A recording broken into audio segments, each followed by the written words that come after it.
quite as aggressive either because of, I mean, he's one turn behind, so his aggression starts slower. He has to be a little more reactive, has to leave up Spell Pierce, so he might not otherwise. Absolutely.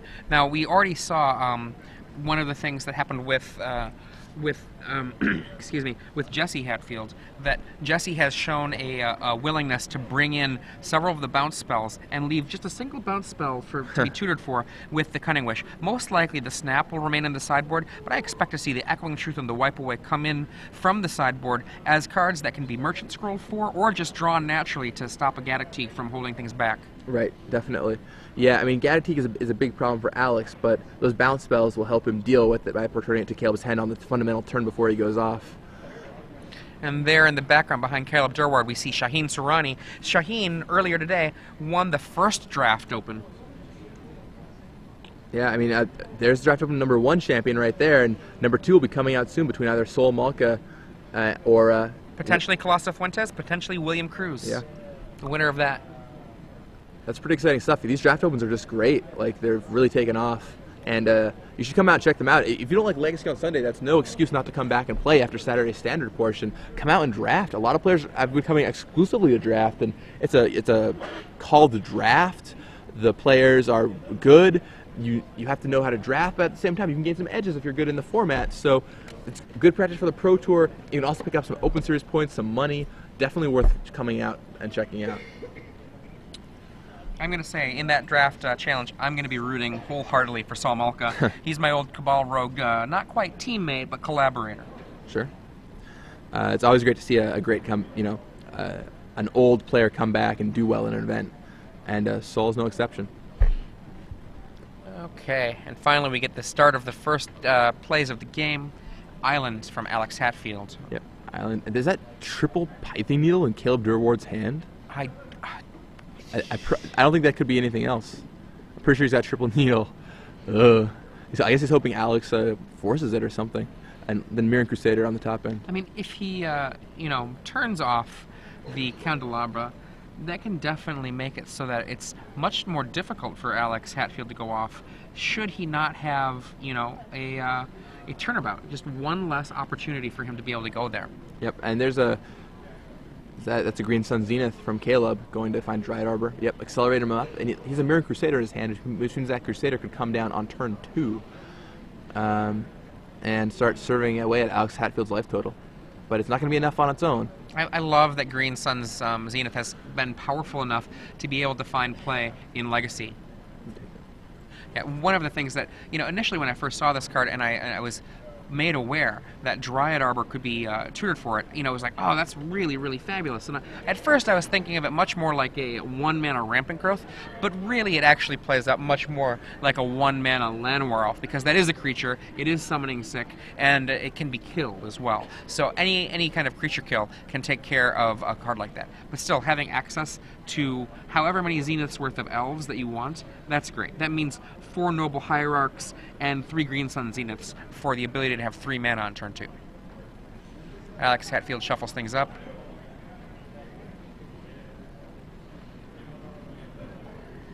I'm going to wait for his turn 2 play here.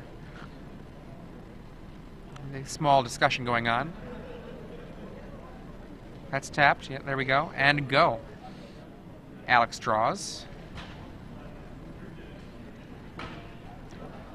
The first few turns of this game go out pretty slowly for the High Tide deck. Usually it's just going to be a flurry of library manipulation. Here, by laying a second turn island with no preordain, no ponder, no main phase brainstorm, at this point in the game, it could be that he just doesn't have any of those cards. End of the turn brainstorm doesn't seem very exciting to me.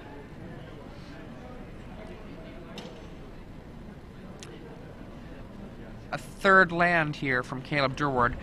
One of those lands, of course, that Dryad Arbor was accelerated out. Misty Rainforest, finding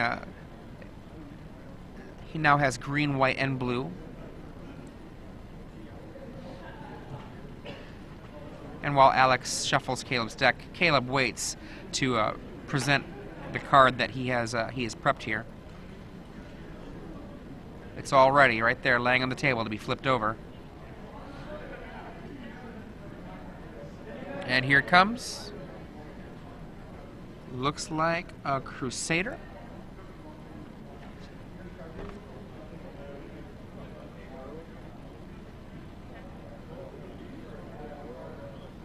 That is a Mirren Crusader. The Mirren Crusader's double strike ability here, making it a effectively a 4-2. And if it's pumped up by anything, let's say it's pumped up by a sword, let's say it's pumped up by an Umezawa's Jit, it can really do a lot of damage. End of the turn Brainstorm. Or is that going to be in response Brainstorm? I didn't quite catch if that was in response or if that was end of the turn.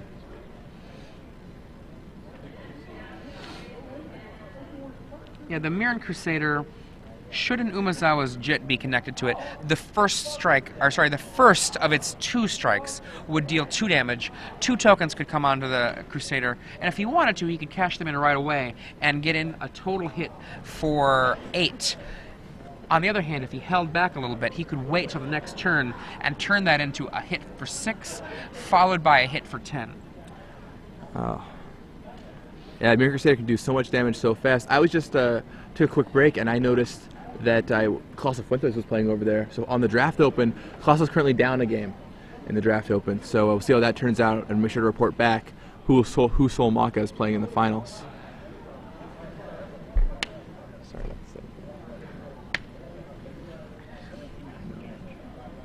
Okay, Merchant Scroll resolves. Yep. Merchant Scroll is in. What do you think you get here for Alix Hatfield? I mean, I didn't see what the rest of his hand was as part of the problem. I mean, you don't want to see something like a Umezawa's Jit hit. He's either going to probably get a Force of Will, potentially a bounce spell, or a combo piece. Those are the 3 things I would imagine I'd see. Intuition. Intuition. That means he's looking most likely for a Time Spiral. Yeah, I mean, most other cards you can find with Merchant Scroll. Intuition you can play and go at 3 of a sorcery, and you get 1 of them. So it's a convoluted way to make sure that you get Time Spiral into your hand. So let's see what goes down here. So Caleb's going to be able to attack for 4 next turn. Yeah. Potentially, if he lays any number of Noble Hierarchs, that could go up. But yeah. Or 4 on the table. And the Dried Arbor also could potentially get in for 1 if he doesn't have another play. You know, he does not want to be attacking with that Dryad Arbor in this turn. He hopes to have something useful to cast. But we know Caleb's hand is choked on Pithing Needles right now. He has a surplus of Pithing Needles in stock, and he would be happy to trade them in for anything else. There are Brainstorms in Caleb's deck, so this is something that he can do. Jonathan Medina on Twitter notes that he's played the High Tide deck before, and he's had his Candelabras extirpated and still won easily. So he says Candelabra not that important. I kind of agree with our financial expert there. Absolutely. I totally agree. And one of the things that actually can happen, Alix Hatfield, if he's played this deck enough, and let's say a Pithing Needle hits and it's naming Candelabra, while he's going off, if he has time, if he has the extra mana, he should just lay those Candelabras on the table so that they don't clog up his hand when a Time Spiral hits later in the game.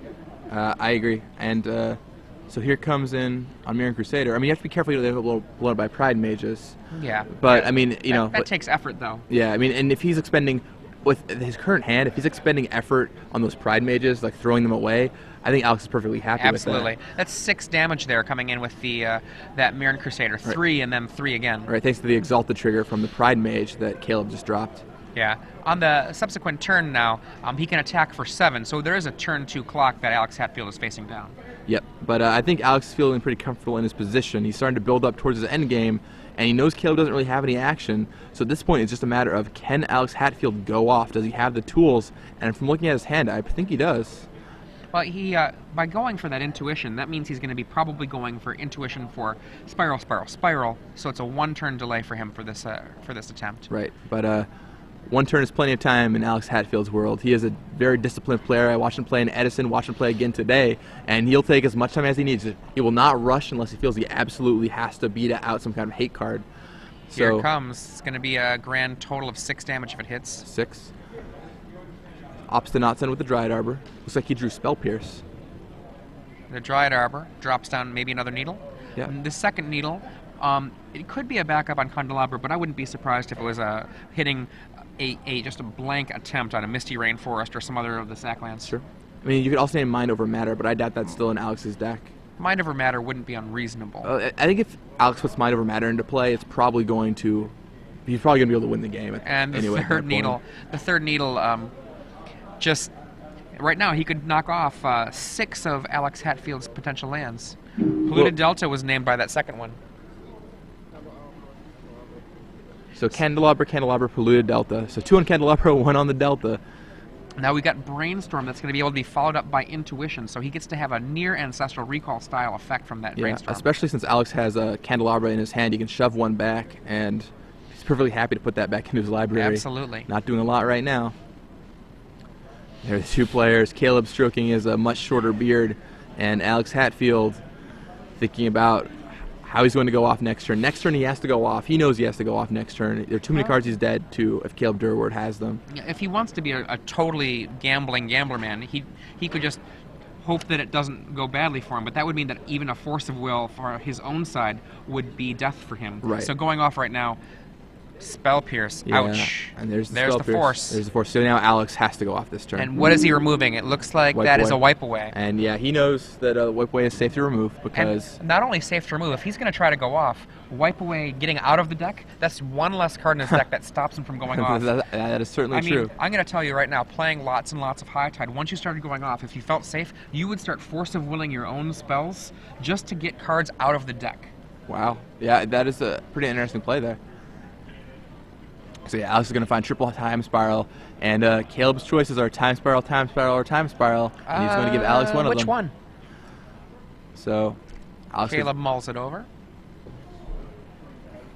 And yeah, so that Spiral's going to go into Alix's hand, and I think Alix has the tools to go off on his turn.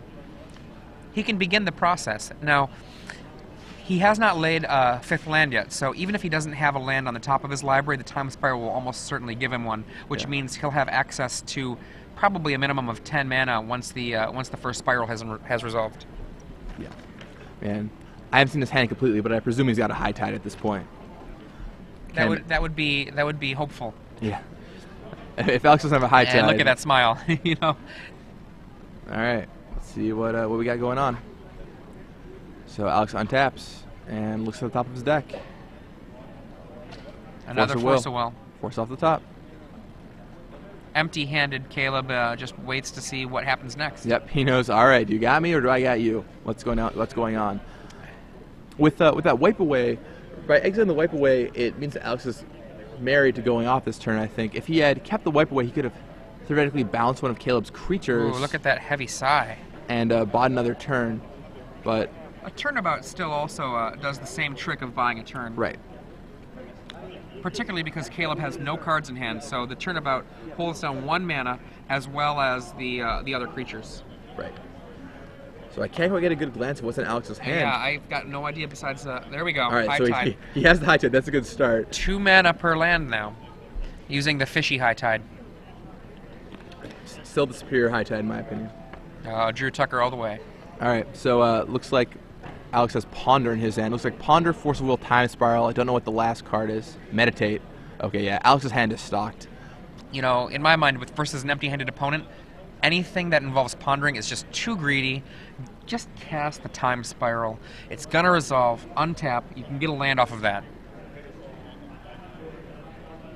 I mean, if he happens to also have a turnabout in his hand, do it, fine. But, you know, what do we see? Ponder, Time Spiral, Force of Will, and a couple other cards. He really needs to just, unless he has an untap effect that he can use in his hand, he just should cast that Time Spiral. Yeah, I mean, it's risky, especially with Polluted Delta shut off by Pithing Needle, because you don't want, you know, that removes your chances even further. He's drawn 4 lands already. The deck runs 18, I believe.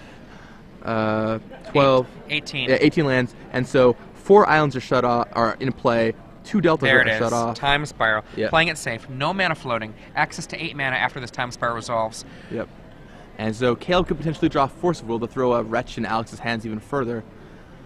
But we'll see what both players draw off this. Alix knows he needs some action. Caleb knows he really needs Force of Will.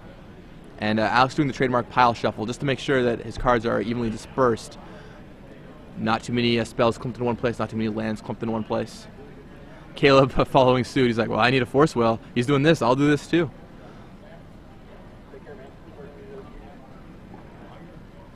So Alix shuffles. And if you're Alix Hatfield, what do you really want to find right now? If you're Alix Hatfield?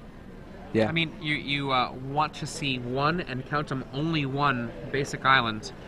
and you want to see, or potentially, let me change that up, to a non-polluted delta fetch land would be fine, with a Brainstorm, Merchant Scroll, High Tides, some turnabouts, but primarily getting some kind of card draw spell that is going to be relevant enough to really sufficiently refill his hand, a land, some High Tides, and the untap abilities. So, things you don't want to draw at this point, Candelabra of Tawnos. Not going to do so much for him here. On the other side of the bracket, we've got word in now. Jesse Hatfield has advanced, defeating the other Bant deck played by Todd Anderson in the quarterfinals. So it's going to be High Tide versus Elves on that other side of the bracket. And here we're waiting to find out what Dredge is going to face. And Alix, if Alix goes off here with this High Tide, it's going to be Dredge versus High Tide in the semifinals. We feel like Dredge is pretty insanely favored in this matchup. But first, Alix has to finish going off, and that's no small feat, especially considering Caleb could draw Force of Will. Let's see what 7 cards Alix plucks off the top.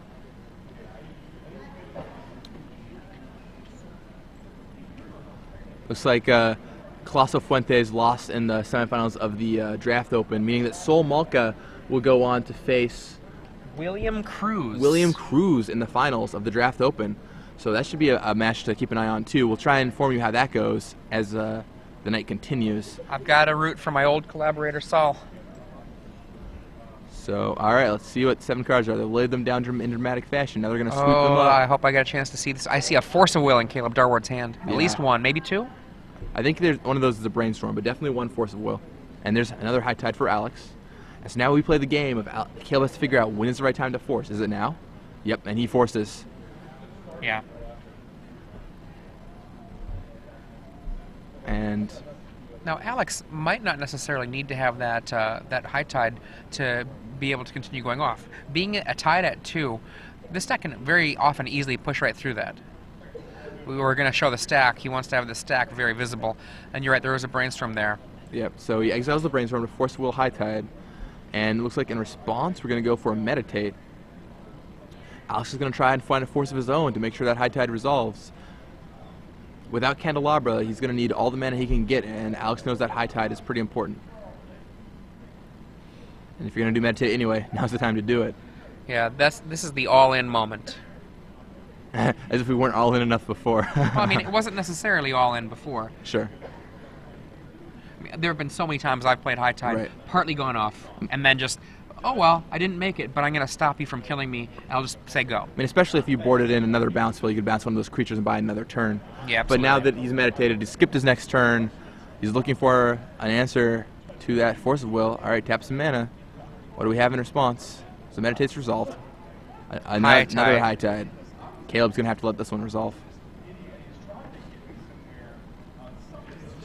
6 mana has been spent, or sorry, has been tapped, and 5 mana has been spent. Another High Tide. The tide is at 4 now. So that's 3 High Tides drawn by Alix Hatfield post Time Spiral. All right, and the first High Tide does get countered by that Force of Will. Yep. The tide is at 4 still, despite that. And so that means all of Alix's islands tap for 4 blue mana.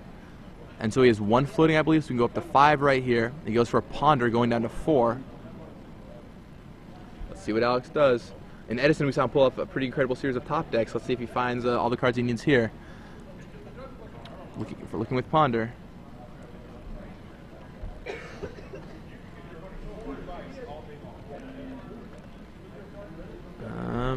I can't quite see the cards. I thought I saw Force of Will poke its head up from out there, but some it's not cards clear. Go back, draws a card, a land maybe.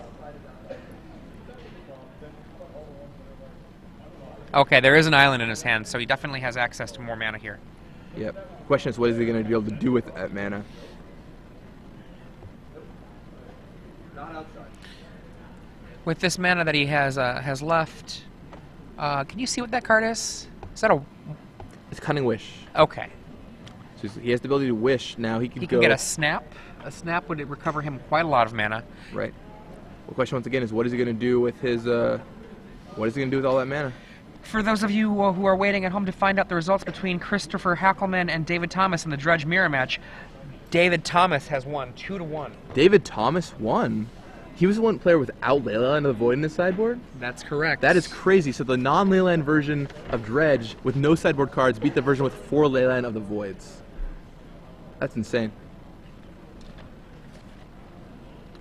In the meantime, Alix Hatfield trying to maneuver his way into victory here. He will go on to face Dredge, played by David Thomas. If he wins, Caleb will have to face the same.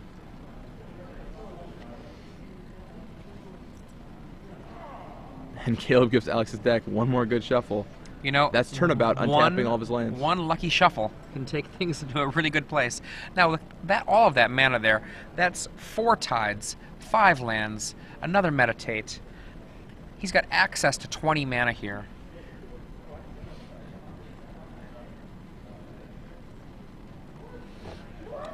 And yeah, draws much more cards. I think that Meditate should probably do it for Alix. I'm sure he just found a bunch of gas. I see a Ponder at the front of his hand.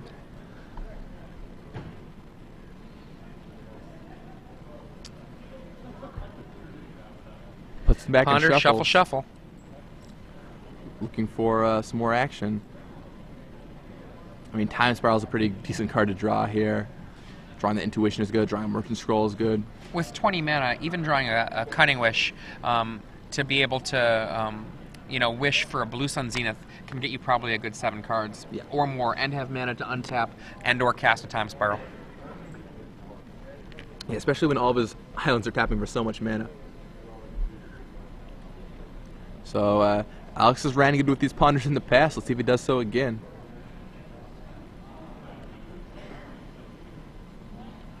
And those Pithing Needles, for those who are just joining us, those Pithing Needles are set 2 on Candelabra, 1 on Polluted Delta. Yeah, the Polluted Delta one no longer is relevant since a land has come into play. But the Candelabra, that will turn off 1 avenue to Alix Hatfield's being able to untap, but not a really big deal, though it does have an effect. So that's Intuition at the front of Alix Hatfield's hand, so he can go find Time Spiral if he wants it. Yeah, and he also has Turnabout, I believe. So yeah, he has the access to an insurance policy in the form of Intuition then. Now, if possible, he does not want to cast Time Spiral because he knows his opponent has, or believes his opponent is basically out of the ability to cast any Force of Wills at this point. Yeah, I think if Caleb had a Force, Alix knows that if Caleb had a Force, he would have used it by now. Yeah, absolutely. That's why I said, like, if he... Oh, there we go. Look at that. Yeah, and there's Merchant Scroll. We can get Cunning Wish, probably, to go find... Oh, or just the main deck Zenith. Sure, yeah, main get deck the Zenith. Fill it up a little bit. And I mean, if he doesn't have the mana to stroke Caleb out, he can just stroke himself, get a really great hand, untap, and then finish the job. Right. Now, without Candelabra, though, it is a lot harder to hit that number of mana because you can't do crazy things like turn about all your Candelabras to untap your lands multiple times. I mean, you never needed to do that back in the day, and you could pretty easily do this with just a single stroke. So sure. I don't think that there's any real question that he's going to win now. I mean, I agree. I think Alix is going to win for sure. Just has to make sure he does everything properly. This deck is so complicated after all.